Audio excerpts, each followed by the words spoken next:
Good morning, Indy fans. It's Monday, the 22nd of February 2021, and it's time for DaviePHD's Mythbusters, episode 26. Now, in these videos, I bust the myths surrounding Scottish independence.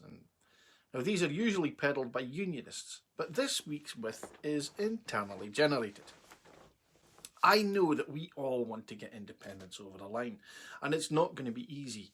We have to win May's Holyrood election, get an Indy majority, work against the intransigence of the UK government, secure an independence referendum, which we then have to win, and then we've got to negotiate our way out of the United Kingdom.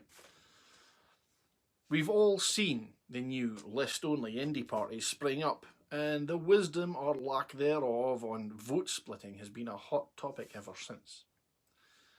Given that we sadly came up short in 2014, you'd be forgiven for thinking that the SNP would be glad of some help to get Indy over the line. And since I started this blog, the questions, should I split my vote or not? What's DaviePHD's take on this? What does DaviePHD plan to do? Why don't the SNP get behind it? Are the most commonly asked questions I get. They're also the least commonly answered. Now, the main reason I haven't blogged or took a position on it publicly is that I'm an SNP member and activist. Now, I'd say I agree with about 85% of the party's policies, and the remaining 15 are things I could live with but hope to change later in an independent country. The main reason I am a member is that I recognise that the party are the most likely vehicle to independence, and I want to do my bit to make that happen. To me, being a member of a political party is more than just handing over a fee and getting a membership card. As I see, I have a responsibility, which I take quite seriously, to toe the line and promote party policy, which, as you all know, is SNP 1 and 2. Now, the second reason I haven't blogged on this subject is that I'm aware of how divisive this subject is, even within the Indy movement. And I'm sure that within my followers here, there are people who intend to vote split, there are people who intend to vote SNP 1 and 2, and I don't want to piss anyone off. The last thing I want to do is stoke division, whether that's in my followers here or the wider Indy movement, because goodness knows there's been enough division in the movement recently. So, crucially, I just want to say here, I'm not judging anyone who chooses to vote for the list parties. Because if you've voted for independence, then clearly your heart is in the right place. The debate about whether or not your head is in the right place will rage on, I'm sure, but your heart will be. But I will be explaining here in this video why I'm going to be voting SNP 1 and 2, and why it is my opinion that it is the right thing to do.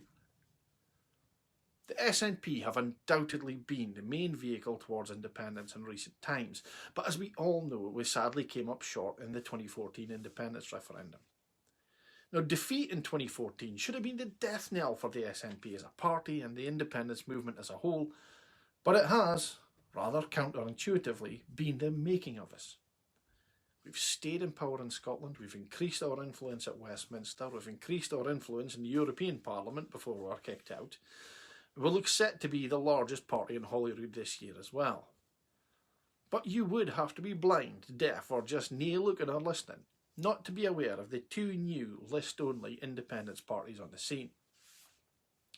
Firstly, the Independence for Scotland Party, ISP, and secondly, Action for Independence, or AFI. Now, both groups are standing as list-only parties, so the good news is that they're not standing against the SNP in any constituency races.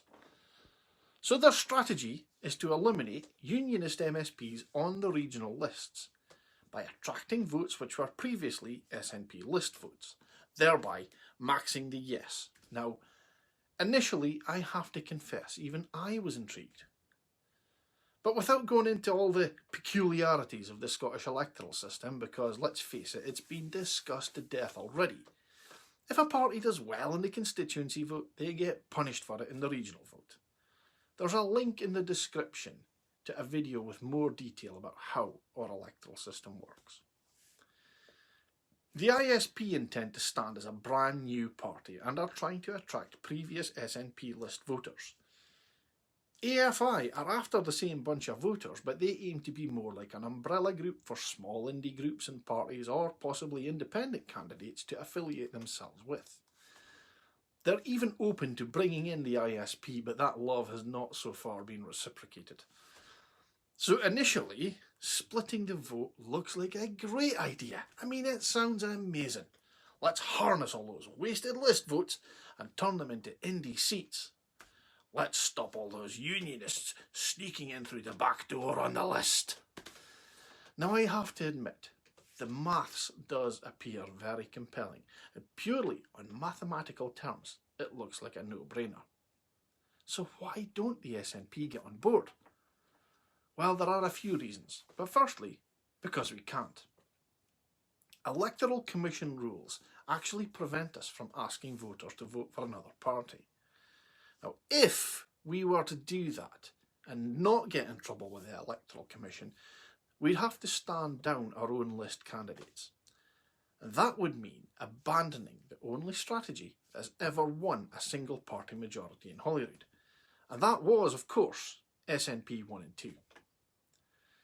And finally, the Scottish Green Party already exists.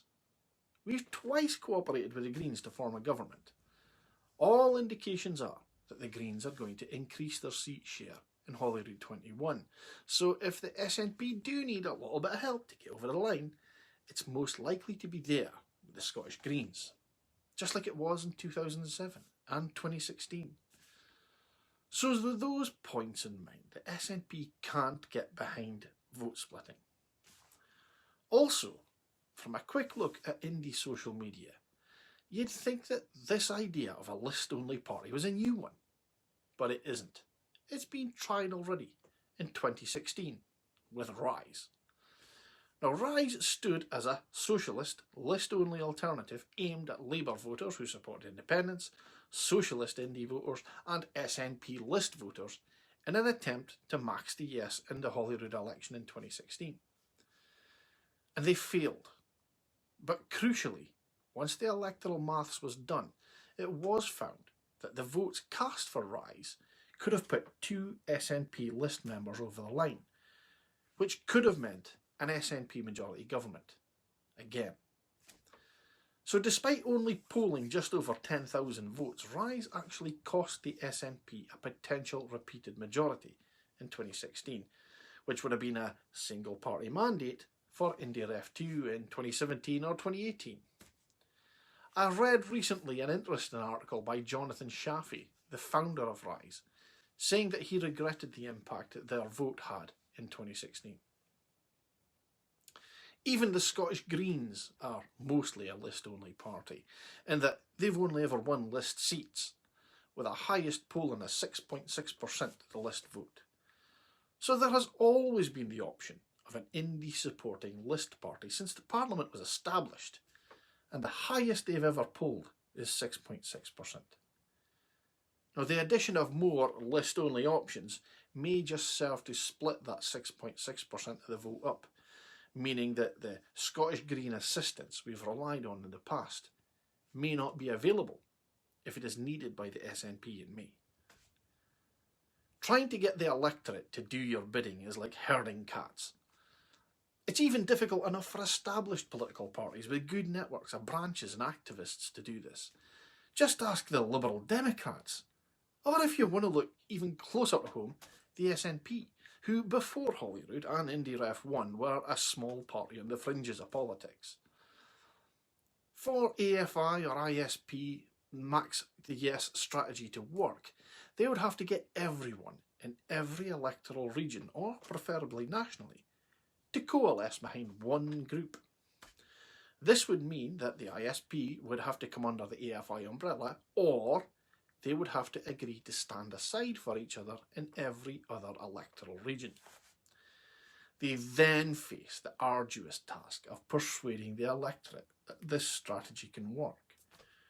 Now, voters can be very habitual creatures, and persuading them to change their habits is really, really tough. I can tell you from knocking doors myself that the amount of people who vote for the same party their fathers and forefathers and great-forefathers voted for, or people who vote the same way as their spouses, it's just crazy. And some of them just can't be persuaded. If winning votes was as simple as explaining your position to people, why it is better, and people just accepting it, we'd be independent already. If either AFI or ISP had popped up earlier, got a few heavy hitters on board and then managed to unite the list-only clans, then I might have had more faith in the idea. But with two brand new groups, no established network of activists, that act of persuasion is going to be nigh on impossible. Particularly when you look at this. The ISP crowdfunder. As of yesterday morning, looking to raise £88,000.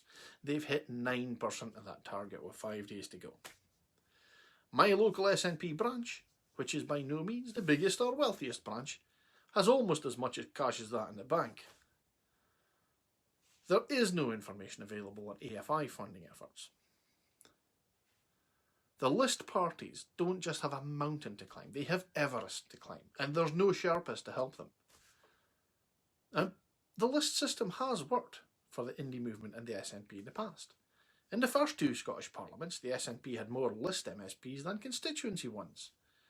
Our voting system worked as it was intended, as it provided the SNP something approaching proportional representation and the opportunity to be the official opposition at Holyrood. And that, in turn, put the party in the shop window to become the Scottish Government. The list system has worked for us in the past, and it would be hypocritical to complain about it now. The max the yes mathematics is compelling, and though maths is considered a universal truth, elections aren't just mathematics. They're a sales pitch, they're a debate, they're an argument, and there's an exercise in gentle persuasion. The max the yes strategy is only sound if it could be executed. But the new parties don't have the networks or infrastructure to have the impact they need to get this done. In their current guise, they actually risk independence rather than increase its chances of happening. Now, if you don't believe me, there's proof already out there. As we all know, there have been about 22 polls showing increased support for the SNP and independence, and not one of those polls, not one, has shown any support for ISP or AFI. Not even 1% support. I'm sure that every vote cast for independence will be cast with the best of intentions, and I share the frustrations of those who've been waiting for independence for far too long, and I'm gutted for those who didn't live to see it happen. But the struggle for Scottish independence is over 700 years old. Even the SNP are a relatively new player, and they've brought us closer than ever before. We're not going to turn the tide in the last few months of this battle by changing our allegiances just before we charge. Both votes, SNP is the only strategy that has ever worked, and it is still the only one that can. So stick with it, folks. Keep the heat. I urge you all to vote SNP 1 and 2, even if this is the very last chance you ever give the party to deliver independence. Folks, thanks for watching. Please feel free to share this video with anyone you like. DaviePHD.